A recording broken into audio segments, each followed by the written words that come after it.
You're listening to the Canadian Destroyer Wrestling Podcast with your host, the Oatmeal Hero on YouTube.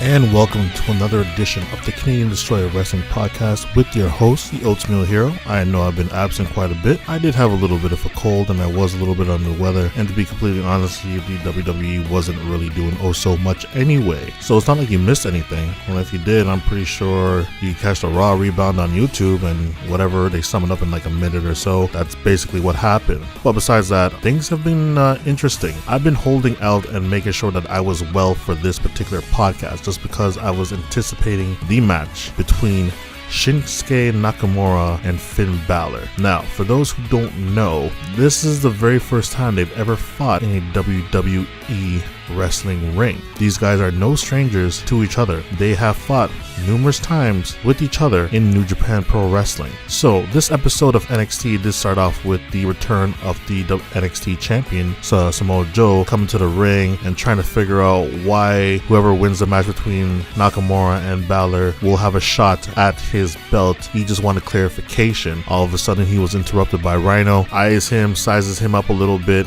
and comes to the conclusion that if he needs to get straight to the top, he needs to go straight through the Samoan submission machine, Samoa Joe. And that is that. That will actually make for a really good match. As a matter of fact, these two guys here, Rhino being the veteran that he is, Samoa Joe being the very technical wrestler that he is, it should actually make for a very good match. Just like how Rhino and Baron Corbin made a very good match and a little bit of a rivalry, this one should definitely be no different. Believe it or not, the only match which was on air for NXT yesterday was the match between Finn Balor and Shinsuke Nakamura. Personally, by the time they finished this promo, and I mean Rhino and Samoa Joe, it was already like maybe 8:15. So they had to put in a lot of solid effort and work into this match, what they were about to have, and it looked to be like, everyone's like, it's gonna be like a 30-minute match, and it almost was a 30-minute match. So what's the promos they've been cutting for like the past few weeks, or what's next for Finn Balor, and I have to beat Icon,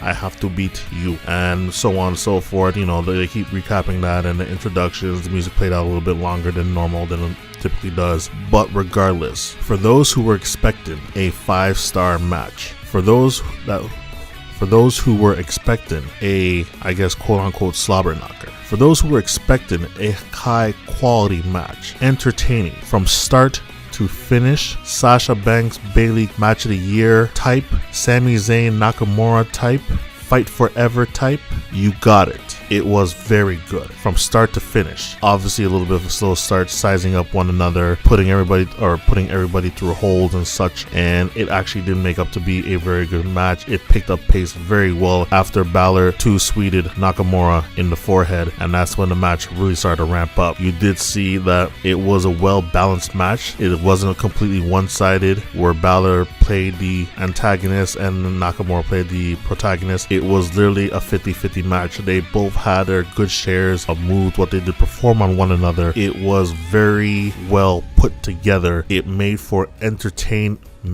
It put you on the edge of your seat. You wanted to see what was going to happen next. You were counting along with the referee to the numerous amount of near falls that happened in this match. But we already knew what the outcome would be. Thanks YouTube for spoiling it. I didn't watch the videos. I had to stay away from the videos. So because I was just been itching to do this here, and it was totally worth it. Like, I already knew that this might be Balor's exit and his introduction to the main roster. It was bound to happen, and Nakamura would eventually be the guy who does that for Balor, just like how he did it for Sami Zayn. He would be the guy who do it for Balor, because Nakamura puts on some very good quality matches, and that's why I'm a very big Nakamura fan, and I appreciate and love his work. This match was no different. It did not disappoint. You got a 5-star match. You definitely got a match of the year candidate, whether you're competing on a match against any match on the main roster or any other match in NXT. I think the only match that might come close to this would be Sami Zayn and Nakamura. So clearly, I've mentioned Nakamura in 2 great matches so far for this year.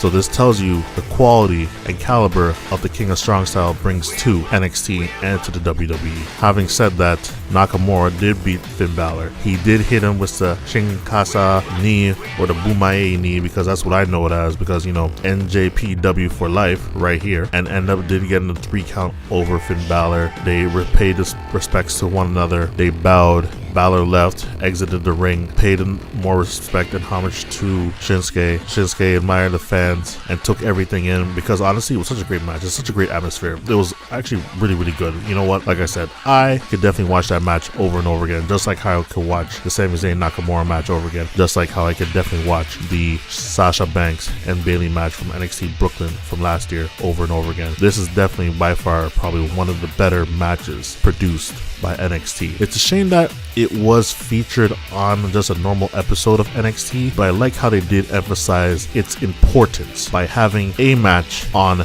the show. Definitely an NXT takeover quality match, but you guys were definitely treated to it, just to emphasize on that part. You guys were definitely treated to it as the match basically for that NXT episode. So having said that, I definitely look forward to seeing Balor on the main roster. I hope it really is soon. I hope to see Samoa Joe versus Nakamura for NXT Brooklyn. That would be, I think the place would lose their shit, and that would probably be the craziest weekend ever. That would be something what I would definitely look forward to. But you know what? Anything could happen in the NXT. I'm not gonna say WWE. Anything's a possibility in NXT, and only time can tell. Anyway, this is your boy, the Oatmeal Hero, and you have been listening to the Canadian Destroyer Wrestling Podcast. And remember, folks, everything else is just a sunset to the Powerbomb. Canadian Destroyer Wrestling Podcast, folks.